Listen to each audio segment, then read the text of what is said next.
The road stretched endlessly under a pale, suffocating moonlight. The world seemed to be asleep, except for two souls running away from everything they knew. Daniel's hands gripped the steering wheel tighter as his eyes flicked nervously at the rearview mirror. His girlfriend, Ilara, sat beside him, clutching a small suitcase on her lap. Her dark hair fell across her face, and in her eyes glowed a fire of love and defiance. "Do you think they'll follow us?" She whispered. "No," Daniel muttered, but his tone betrayed doubt. "By the time anyone realizes we're gone, we'll be long away. Just you and me, Ilara. Far from all of them." She smiled faintly, placing her hand on his. "That's all I want." The car drove deeper into the woods, where the asphalt cracked and trees leaned inward like crook guardians. There was no GPS signal, no phone reception. Only silence. Hours passed. Fatigue weighed heavy on Daniel's eyes, and just as he thought about pulling over, the forest parted. There it stood, a mansion, half swallowed by ivy and shadow, towering at the edge of a clearing. Its windows were hollow, black like empty eyes, but in the center, above a broken balcony, a faint lantern burned, as though someone waited. Ilara leaned forward, mesmerized. "Daniel, it's beautiful." He swallowed hard. Beautiful wasn't the word. The place radiated something else, like it had been waiting. Still, he parked the car. The heavy wooden doors creaked open with a groan like a dying animal. The smell hit them first, dust, rot, and something faintly metallic. Like dried blood. Inside, the air was stale. Grand chandeliers hung shattered, their crystals scattered across the floor. A piano sat in the corner, its keys yellowed and broken. Portraits lined the hallway, but every face was scratched out violently, as though the house hated memory. Daniel exhaled. "This place doesn't feel right." Ilara, however, was enchanted. She ran her fingers along the cracked wallpaper. "It's perfect. No one will ever find us here. This is ours, Daniel. Just ours." And then she saw it. On the wall, faintly carved into the plaster, were words, "Love is forbidden here. Lovers are sacrifices." Ilara's smile faltered. "What is this?" Daniel forced a laugh. Some prank from kids, probably. But deep inside, he knew better. His blood ran cold. That night, as they unpacked in one of the upstairs rooms, the whispers began. At first, Ilara thought it was wind. But the voice grew sharper, echoing through the halls. A woman crying. A man begging. Then silence? "Daniel?" Ilara whispered. He pretended not to hear, busying himself with the bags. "Old house noises. Don't let it scare you." But when he glanced at the cracked mirror across the room, he saw something that froze him. Two figures. Standing right behind them. Lovers, their throats slit. Holding hands as they bled into eternity. When he turned around, nothing was there. Later that night, Ilara found a door slightly ajar near the staircase. Behind it, a small table stood with an old music box placed neatly on top. Beside it was a folded note. Her curiosity overcame fear. She picked it up and read, "Do not kiss beneath the chandelier. Do not open the music box after midnight. If she says she loves you, do not answer." Ilara frowned. "What the hell is this?" Daniel snatched the note from her hands. His face turned pale. He shoved it into his pocket. "Forget about it," he snapped. "Don't read things like this." But Ilara noticed the tremble in his voice. Before sleeping, Ilara curled against him. "Daniel, you're hiding something, aren't you?" He hesitated. His lips trembled with words he couldn't say. He couldn't tell her about the curse, about the generations before him whose lovers had all died in blood and screams, about the fact that by loving him, she had already sealed her fate. Instead, he kissed her forehead. "I promise. I won't let anything happen to you. But in the hallway, unseen, the chandelier above the stairs swayed slightly. As though listening. At midnight, the mansion groaned as though it were breathing.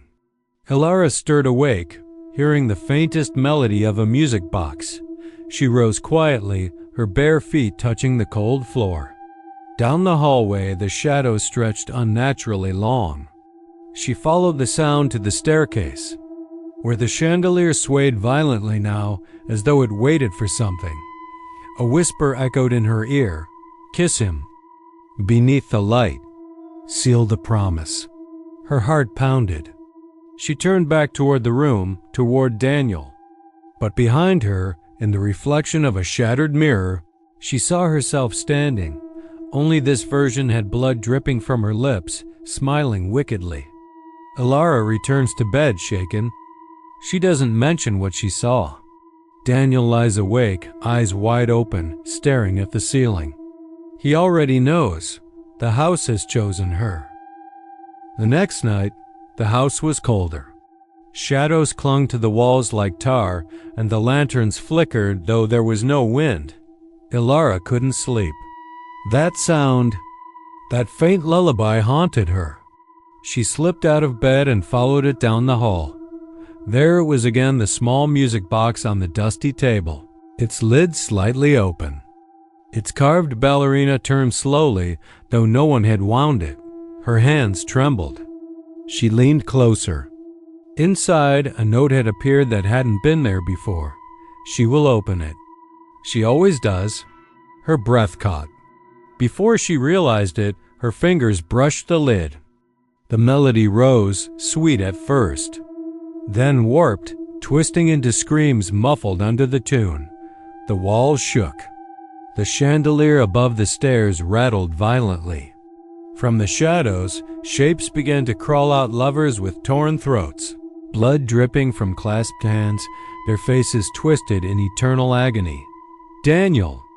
she screamed. Daniel rushed into the hallway, grabbing her arm, slamming the music box shut. His face was pale, sweaty. "Why did you touch it?" he shouted. Elara flinched. I just heard it, Daniel. What is happening here? What aren't you telling me?" He looked around, terrified of the shadow still lingering. "We need to follow the rules. Every rule. Or this house will." He stopped himself. His voice cracked. "Please, Elara, trust me." She searched his eyes, heartbroken by the fear she saw there. "Daniel, what are you hiding?" He whispered, almost too softly, "You don't know what it means to love me." Later that evening, Elara wandered the mansion alone. The whispers followed her like breathing. She stepped into a grand hallway lined with mirrors. At first, they showed only her reflection. But slowly, each glass warped. In one, she saw herself being strangled. In another, Daniel stabbing her. In another, her corpse hanging by the chandelier, her knees buckled. She pressed her hands to her ears, but the whispers grew louder. "He will kill you. He always does." The mirror directly ahead shattered on its own, glass scattering like blood drops across the floor. And faintly, in the shards, she saw her own mouth moving, though she hadn't spoken, murmuring, "Forever." That night, while trying to calm her down, Daniel held her close. Tears streaked her face as she whispered against his chest, "I love you, Daniel, forever." His body froze. The note's warning seared into his mind. "Do not say forever, Elara." His voice cracked. Don't say that word again." She pulled back, shocked. "Why not? Don't you love me?" "I do," he whispered. His hands shook violently as though the word itself had poisoned the air. "But here, love is a death sentence." The floorboards beneath them groaned. A loud crash echoed downstairs, the piano playing by itself, keys smashing violently. Drawn by the noise, they crept downstairs.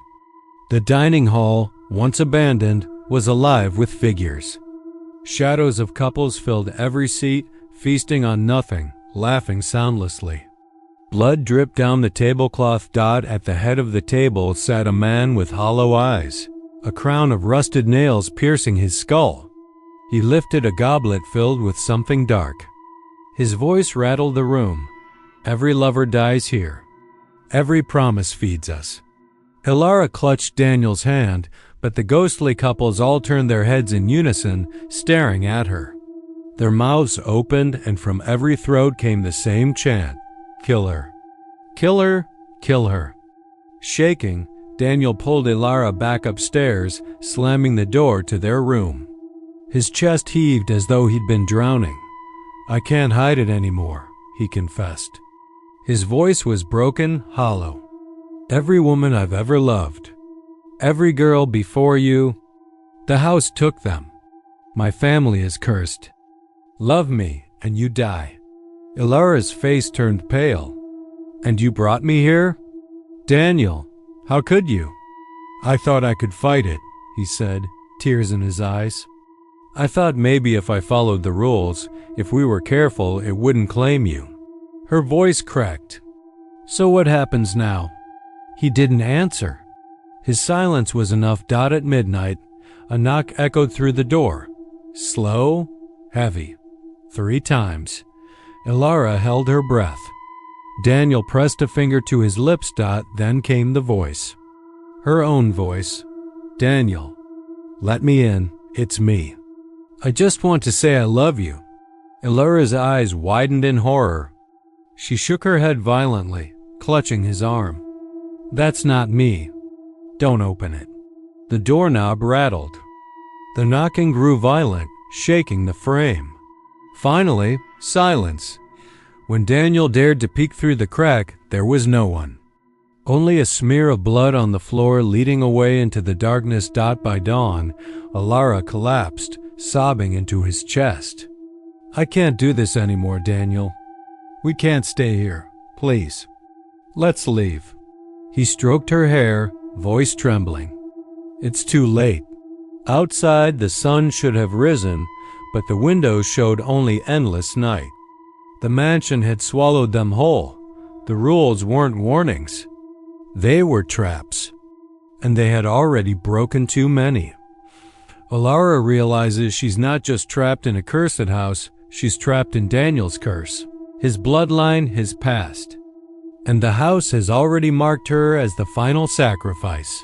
The mansion's walls began to change.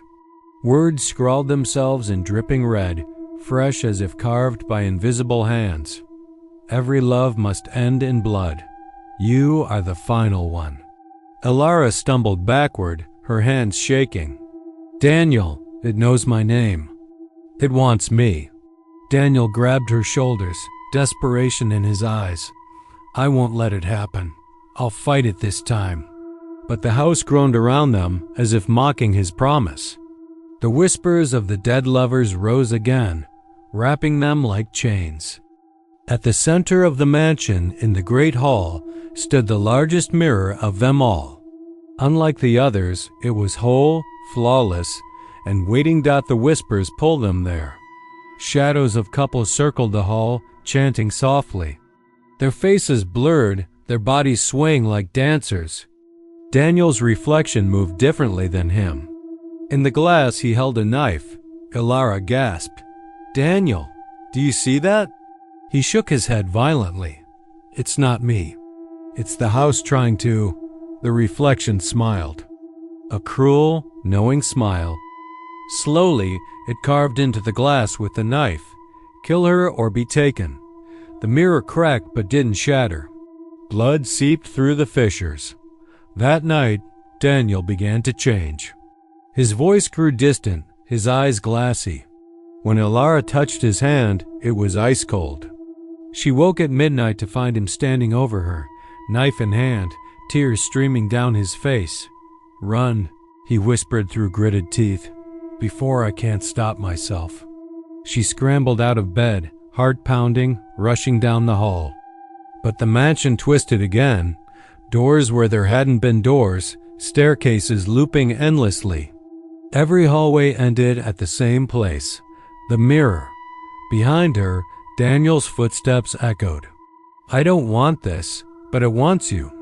His voice was layered with something else, something inhuman.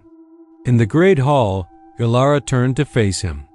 Tears streaked her face as she cried, "Fight it, Daniel! Don't let it win." He dropped the knife, falling to his knees, clutching his head. "I love you. God, I love you. But love is what kills you. Don't you see?" The shadows closed in, their chant deafening. "Kill her! Kill her!" The crowned figure from the banquet appeared again, rusted nails glinting in the dark. He raised his hand and Daniel screamed, his body twisting as if chains were inside him. "You must choose," the figure hissed, "spill her blood, or watch her soul devoured." Daniel staggered forward, knife back in his trembling hand. His eyes flickered between himself and something else, half man, half puppet. Ilara didn't run. She stood in front of him, tears falling. "If this is love, then take me, but I'll never stop loving you." Her words broke something inside him. He let out a guttural scream, turning the knife not toward her, but toward himself. The shadow shrieked in fury. The crowned figure stepped back. Blood poured down Daniel's chest as he whispered, collapsing into her arms. "I choose you." Over the curse, Ilara held him, sobbing. His body was limp, his warmth fading. She kissed his forehead, whispering through her tears, "I'll love you. Forever." The word echoed forever. The mirror behind them shattered completely, exploding into shards. The mansion roared like a beast wounded, the walls collapsing, shadows screaming as they were torn apart. But when Ilara looked down at Daniel, he was gone. Her arms were empty, and in the shards of glass around her, she saw her own reflection smiling back, not crying, not broken, smiling. The whispers returned, soft, seductive. "Every lover dies here. Now you are ours." The mansion stood silent once more. On the table, the music box wound itself, the ballerina turning slowly. Inside lay a new note. She promised forever. And somewhere deep inside the walls, Ilara's scream joined the eternal chorus of the dead. This act leaves the story on a tragic, horrifying note.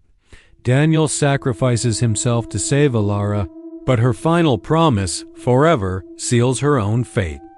The curse never ends. Asterisk.